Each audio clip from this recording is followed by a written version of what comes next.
Are we sitting comfortably? Are the lights turned down low, and the shadows lengthening in the room? Are the curtains closed, and are the doors locked? Good. Then let us begin.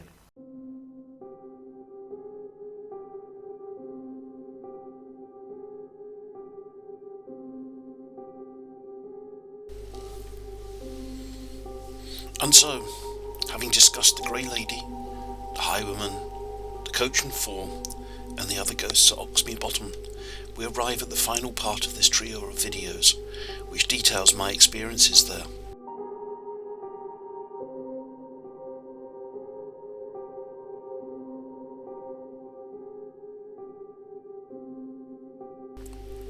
Firstly, regarding the road that passes the entrance to Oxney Bottom, I can hand on heart state that I have never witnessed anything in this area.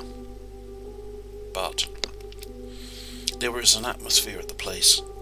It is overgrown and dark from the trees, and there is also something somewhat indefinable there, a feeling that simply says, this place is haunted. I remember pelting through there on my cycle at 1 AM in 10th gear, pedalling fast, just in case an old woman was there by the roadside or in the road. I wasn't stopping if there was. No way. I spent some 10 years in total investigating this location, and whilst not witnessing any apparitions, well, more on that later, I found the aura of this place changeable, switching from pleasant to malevolent, from lonely to hostile in minutes. As someone else commented, birds didn't sing in these woods. Nothing moved at all. There would sometimes be a mist that seemed to appear from nowhere, and be patchy, playful, almost malevolent in nature if one allowed imagination to get the better of one, as it wafted around the trees. Fear and ensuing panic was a dangerous thing, considering the amount of wartime trenches lying around in those woods. On more than one occasion, I beat a hasty retreat from these encroaching mists and the coldness that suddenly sprang up. There were also strange winds that blew in odd eddies. It was strange that they always seemed to abate before the Doverdale Road or the footpath near the Dower House was reached.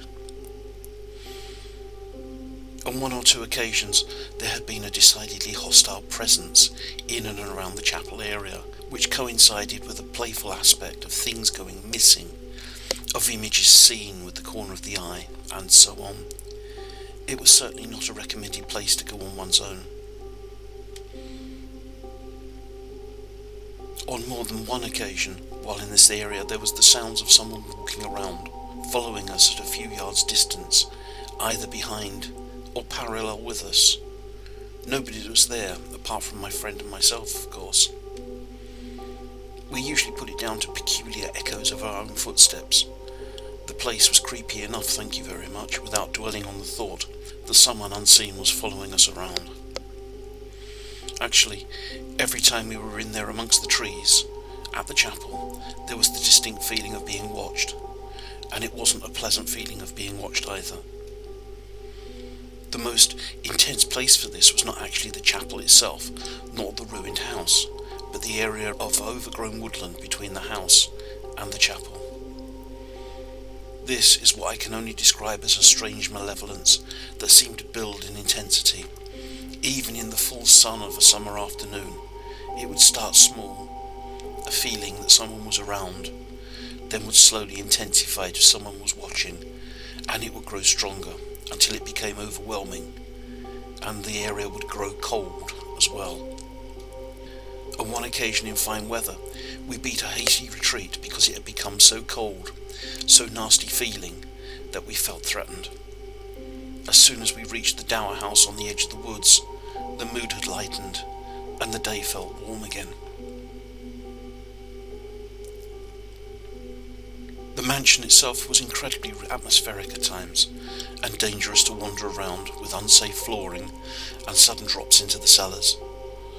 The ruinous stairs up to the upper floors were exceptionally oppressive.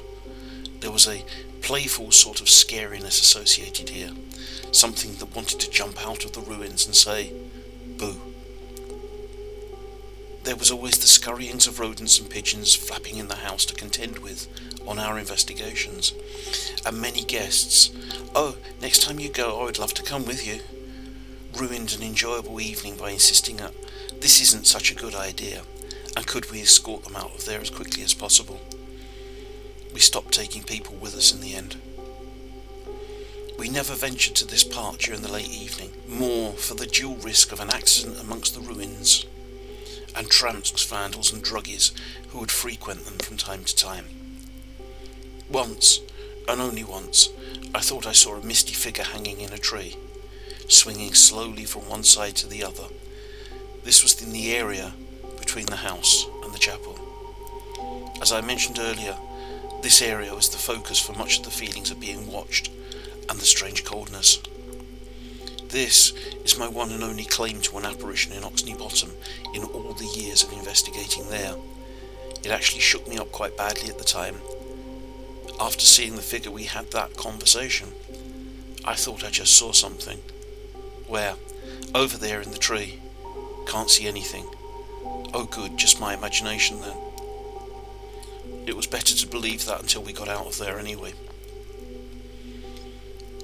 The chapel itself seems to be the focus for most people's attention.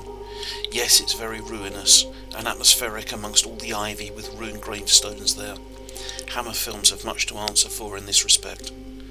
But I never found it as haunted or even as atmospheric as the old track or path between the house and the chapel.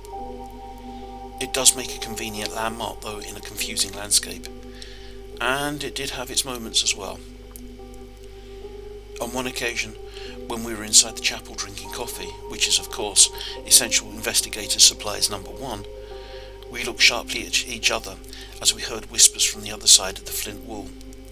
There was no way of identifying what was being said, it was just faint whispers. After looking at each other in that "shall we go and look" way, we did get up and investigate. There was no one there, of course. A few people have claimed to have witnessed the apparition of a monk in this area. I'm not one of them though. I found that camera batteries seem to drain fast here for some reason, and on more than one occasion the recording equipment completely failed to operate. As I mentioned at the beginning of this series, the area of Oxney Bottom is no longer a deserted location, and the manor has been rebuilt. The lands are now exclusive and private, and investigations there are no longer possible. Is it still haunted? Now, there's a question to be answered.